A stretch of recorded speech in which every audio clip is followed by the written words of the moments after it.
Welcome everybody to another BDA Boxing transmission. This is your host, Mr. BDA. Glad to have you on board. And today I want to talk about the Triple G versus Canelo rematch that's going to be taking place on September 15th, 2018. Was supposed to happen in May, but we all know what happened. Canelo tested positive for clenbuterol twice, and so we have what we have now. No press conference, no HBO face-off. They will be doing some sort of like a 24/7 documentary, but that's about it. The feeling here is that they don't need to make any publicity for this fight, doesn't need any further publicity. There's bad blood now too that was lacking back in the first fight, and you guys saw the teleconference that took place earlier last week, was it? Between Canelo and Triple G. They couldn't face each other in the same room, so they had to be apart via satellite. Canelo was speaking to a translator. Him and his entourage are very pissed off at Golovkin, especially Abel Sanchez, who's been doing a lot of talking. They even went as far as calling him a donkey. A fucking donkey! A fucking donkey. Meanwhile, Triple G looking very somber, like Igor or something, I mean, or Lurch from the Addams Family. He was speaking in his native tongue. He wasn't speaking English. He looked very despondent and, dare I say, angry at Canelo. So I think this fight definitely has a lot of bad blood. Now, one of the things that we want to talk about in this one is we're going to analyze Canelo's defense.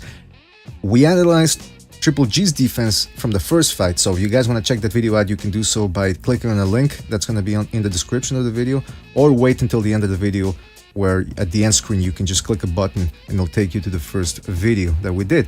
But suffice to say that Canelo tested positive for clenbuterol, but like Bas Rutten always says, steroids doesn't improve your technique, and Canelo has very good technique, very good defense. He's come a long way from the young kid that really just blocked shots with his hands up back in 2011 or even prior to that.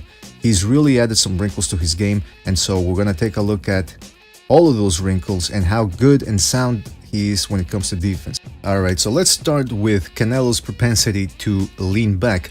What Canelo often likes to do is he fights leaning forward a little bit, so that leaves him space to lean back and counter. Most of you are familiar with the lean back counter, popularized in recent times by Floyd Mayweather. So let's take a look at that right now. Alright, there you see Canelo leaning back, trying to roll with the right hands, leaning away from them if he misses with his counters, leaning back from the left hooks. And that's because Golovkin loads up a lot on his hooks, and so if you have good reflexes, as Canelo demonstrated in this fight, you can dodge him and make Golovkin miss. Good upper body movement from Canelo, and countering right away as well after he makes Golovkin miss. See that? Leans back and counters and then pushes Golovkin away, weaving under the hooks, always ready to counter to the body like he did right there. Good upper body movement, moving with his feet, leaning back, leaning away from the hooks again, and even on the ropes where it's supposed to be suicide against Golovkin, he manages to roll with the right hands and then weave under them, under the following hooks. He did a very good job, Canelo did, of anticipating Golovkin's punching patterns. And look at this, 5-punch combination or 6-punch combination, nothing landed. And notice how Canelo always keeps his right glove pinned to his chin because he's expecting left hooks. Very good job defensively from both sides. And look at this again, another 5-punch combination which nothing lands. Rolls with the right, blocks the hook downstairs, blocks it upstairs, and then pushes Golovkin back. And notice how Golovkin moved away. Why did he move away? Because he knew he was expecting a counter, a quick counter from Canelo. That's why a lot of people wonder, well, why didn't he just go all out against Canelo? Because he was getting countered. You think Canelo's a feather-fisted pillow fighter? The guy can crack. Come on, guys. Let's get with the program here. Again, there you see Canelo off the ropes, moving away. Golovkin struggling to find an opening. He can land with his jab, but other than that, most of his big shots miss. Again, Canelo leaning back. There he blocks a shot to the body, weaves under the hook, blocks a shot there. Very good job, like I said, of blocking from Canelo. Always has that right glove pinned to the side of his chin because he knows those Golovkin hooks are lethal.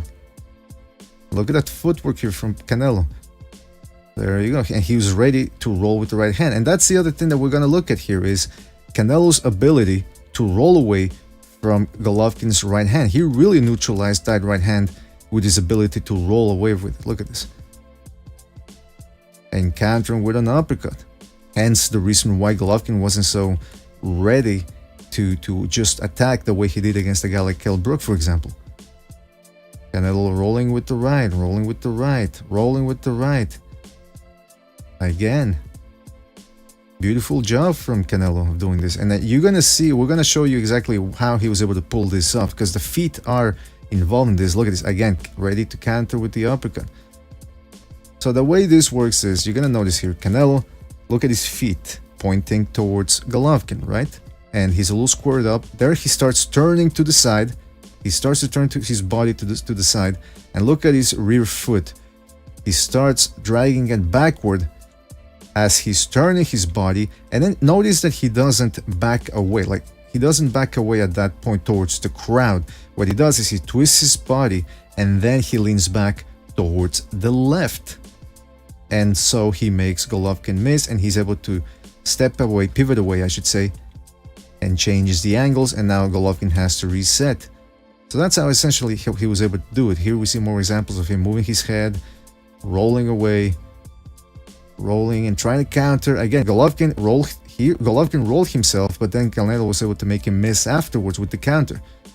Again, good job, very good job, very sharp Canelo Alvarez. Again, I don't think the clenbuterol, if indeed he was on it on that night, helped with that. That's all technique. So anybody looking to improve their defense can look at that right there. And it's a very good job of Canelo. Both guys, again, check out Golovkin's defense. We did that in a previous video. Like I said in the beginning of this one, we're going to include the link. And at the end of this video, you can wait for the end screen and click on it. So both guys are going to have to do something drastic or little changes, I don't know, but to try to, they're both promising knockouts now that they're angry at each other. So we're going to see what happens. But defensively, they're both very sound, and it's going to be difficult for them to break the other guy's defense or to solve it. Guys, let us know what we got right. Let us know what we got wrong. Don't forget to like and subscribe. Don't forget to check out our podcast. If you still haven't been checking out the podcast, I don't know what to tell you. There's something wrong with you. You can also download this podcast via Spreaker. Link in the description as well. So that's about it, guys. Let us know what you think. Check out our Patreon page. Don't forget to leave small tips via the super chat feature during the podcast so we can finally get that call-in show off the ground. And we'll see you on the next one, folks. Take care.